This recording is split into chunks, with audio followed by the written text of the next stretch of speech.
Olá, queridos.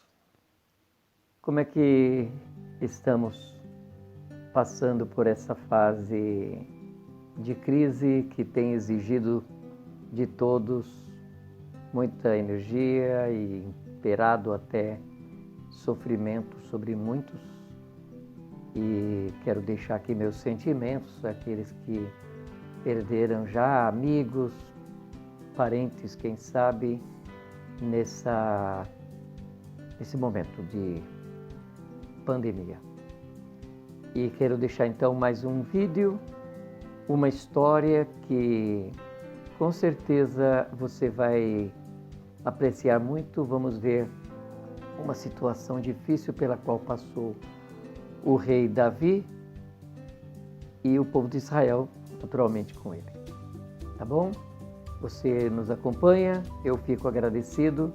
Se você puder, se inscreva no nosso canal e se você gostar do vídeo, compartilhe então.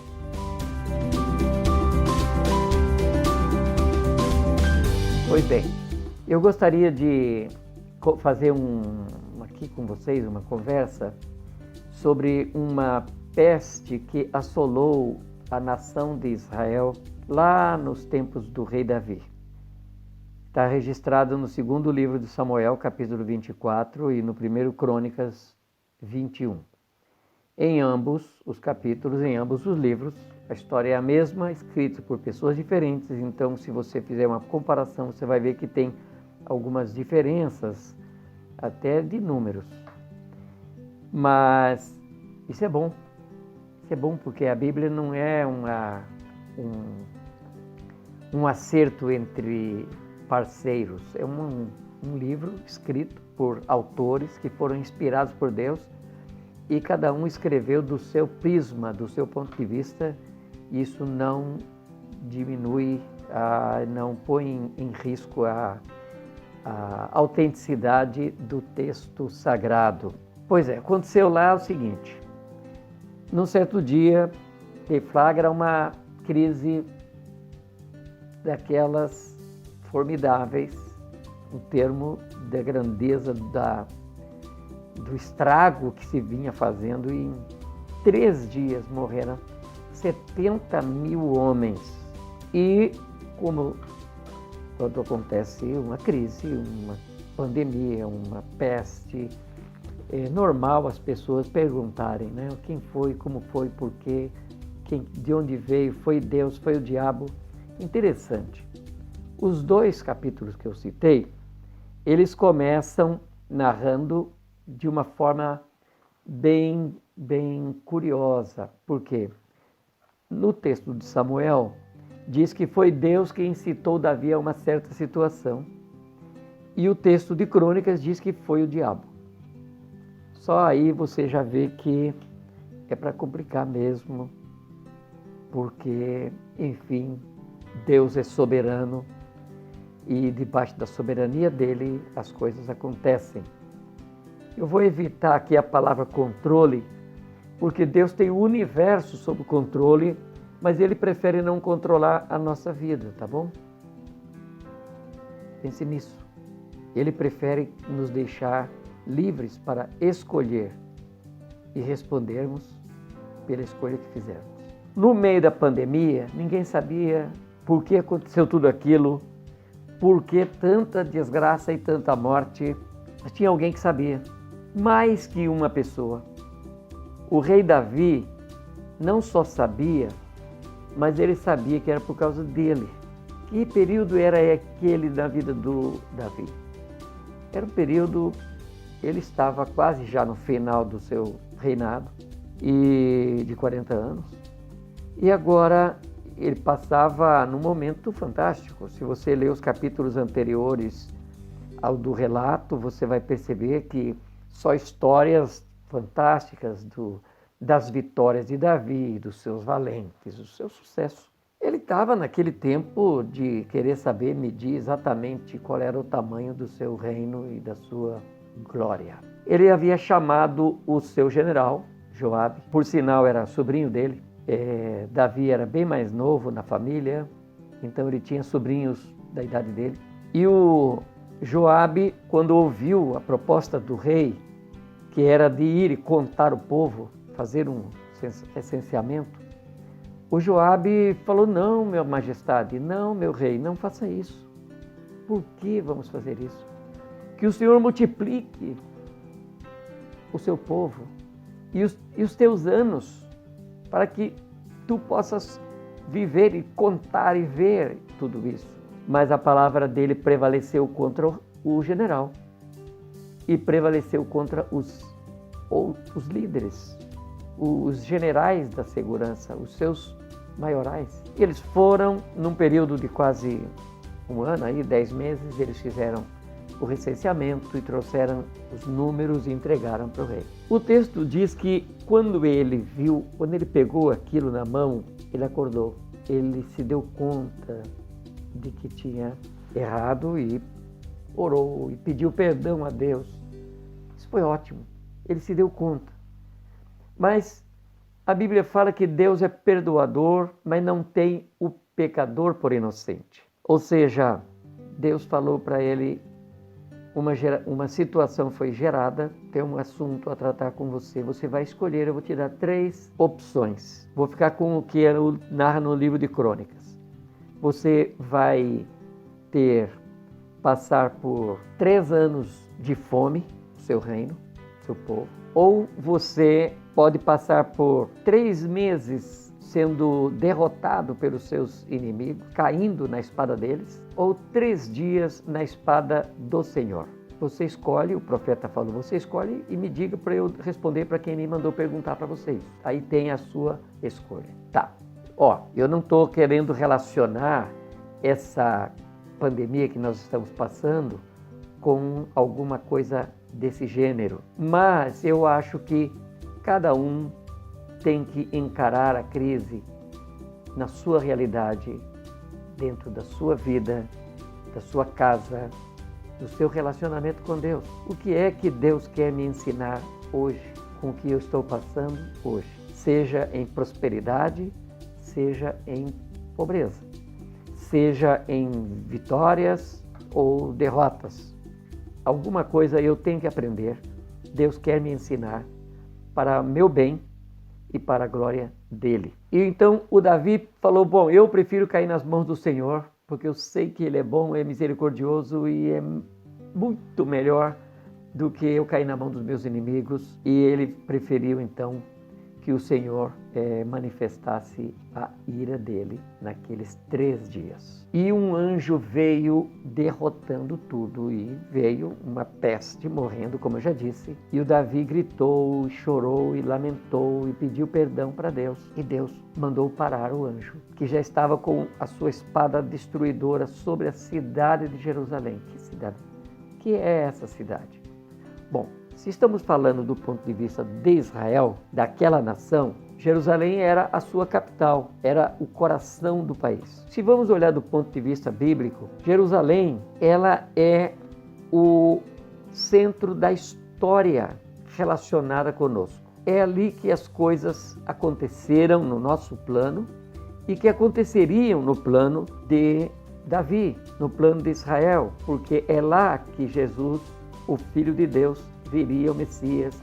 É lá que ele cumpriria seu ministério terreno, é lá que ele seria crucificado, sepultado e ressuscitado dentre os mortos para pagar a nossa dívida e ressuscitar pela nossa salvação. Então Jerusalém é o centro dessa história e lá estava o anjo para destruí-la. E Davi grita e clama e o profeta fala para ele: vá até aquele lugar onde o anjo está. O anjo estava em pé, com a espada desembainhada, sobre um lugar que era conhecido como a Eira de Ornã. Onde é que geograficamente estava essa eira? Eira é um terraço preparado para o agricultor pôr os seus cereais para secar, e onde ele pisa, onde ele trilha, o termo antigo, onde ele passava em cima com animais, com os pés, pisando ali os cereais, debulhando, secando para guardar. Lá na eira estava então um homem chamado Araúna, ou Ornã, de acordo com os dois textos, e seus 4 filhos. Onde que estava? Eu perguntei, geograficamente. Aquela eira estava exatamente naquele lugar onde 1000 anos antes, ou próximo disso, Abraão foi enviado por Deus para sacrificar um cordeiro no lugar do seu filho Isaque. Gênesis 22. Era exatamente aquele lugar. E era, então, naquela hora, ocupado por um jebuseu. O que tem a ver o jebuseu com a história? Bom, naquele tempo que Deus prometeu a Abraão aquela terra estava ocupada por cananeus, nações cananeias, especialmente 7 nações. E o povo de Israel ficou no Egito por 400 anos, porque Deus estava mantendo a sua misericórdia sobre aquelas pessoas, aquelas nações. No final de 400 anos, Deus tira o povo de Israel do Egito e manda para lá para ocupar aquela terra. Ocupar a terra. Não vamos entrar em questionamento sobre isso, porque o Senhor Deus é o Criador dos céus e da terra e de pessoas e de tudo que há. Por favor, se você não entende, creia que Ele é bom, que Ele faz as coisas boas e retas, como disse Moisés no Deuteronômio capítulo 32. Então, quando Israel chegou lá na terra de Canaã, entrou lá, comandado por Josué, eles começaram a tomar posse da terra. E diz o texto, capítulo 15 de Josué, que exatamente no versículo 63, que os benjamitas, que estavam ali naquele local, e o povo que ocupava aquela área, a tribo que ocupava aquela área da terra, os israelitas, eles não conseguiram expulsar os jebuseus dali. E então os jebuseus ficaram morando entre os israelitas até os dias de Davi. Nos dias de Davi, ele conquistou Jerusalém. Você entendeu? Jerusalém se chamava Jebus antes de ser Jerusalém. Jebus quer dizer lugar pisado. Então, os jebuseus pisaram o lugar sagrado e o que seria o centro da história de Israel e espiritualmente o centro da nossa história na figura. Os jebuseus permaneceram ali depois que Israel chegou, por quase 500 anos e Davi os encontra lá.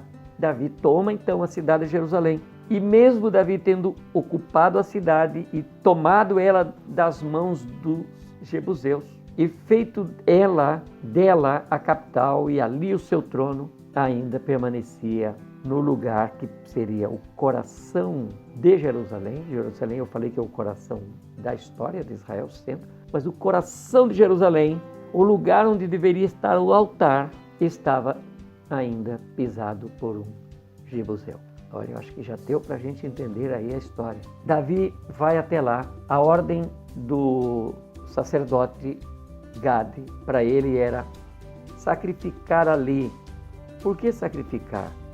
Porque sem sangue não há remissão de pecado. E o sacrifício deveria ser feito no lugar indicado pelo Senhor, e o lugar era aquele. Aliás, o lugar que já tinha sido indicado 1000 anos antes para Abraão. Davi sobe, o rei vai se aproximando da eira, e o dono da eira desce ao encontro do rei, dizendo: o que me traz a mim o rei?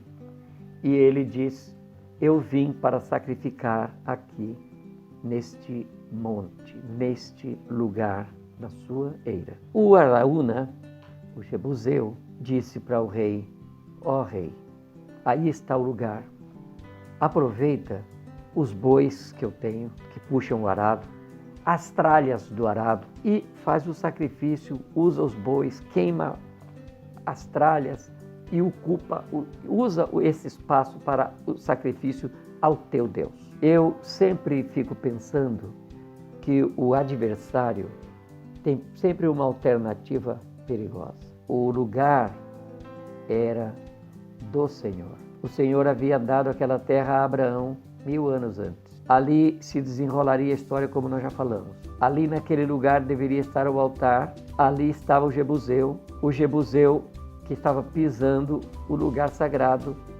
oferece para Davi, se Davi toma o lugar e apenas como uma concessão, o lugar continuaria sendo do Jebuseu. E era essa a intenção. Era isso que estava acontecendo. E toda aquela pandemia, toda aquela peste, e se tiver tempo nós vamos falar um pouquinho por que ela entrou, toda aquela peste era para chegar naquele ponto.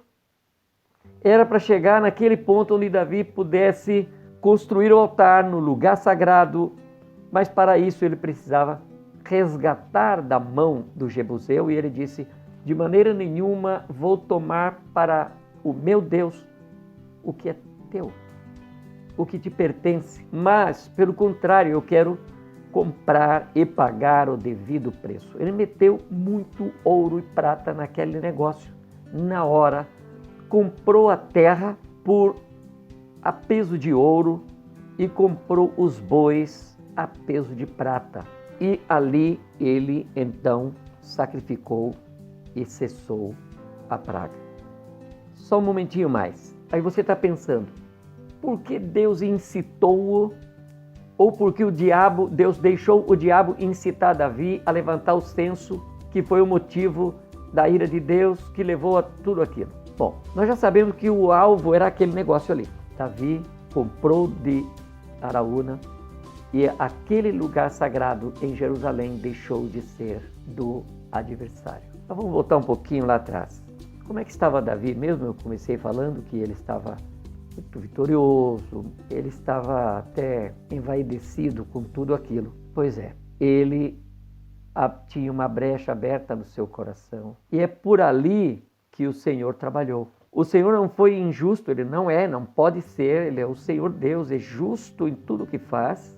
Já citei Deuteronômio 32. E ele aproveitou um espaço que não estava bem na vida do Davi para chegar lá num finalmente, onde alguma coisa tinha que acontecer, ainda durante o seu reino e durante os seus dias, porque Davi, o rei Davi, haveria de preparar o lugar onde o seu filho construiria o templo.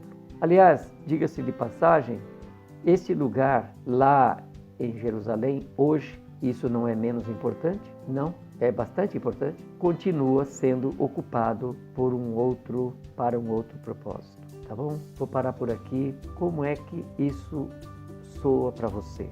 Qual é o ponto que o Senhor está querendo alcançar na minha vida? Por onde a peste entra na minha história? E o que o Senhor quer encontrar, resgatar, trabalhar, transformar na minha vida, na nossa vida hoje? Onde está o Jebuseu? Será que o lugar sagrado ainda na minha vida, apesar da cidade de Jerusalém já estar ocupada, apesar de Davi estar andando por ali, reinando ali, tinha um lugar ainda faltando a presença de Deus, o governo de Deus, o domínio de Deus?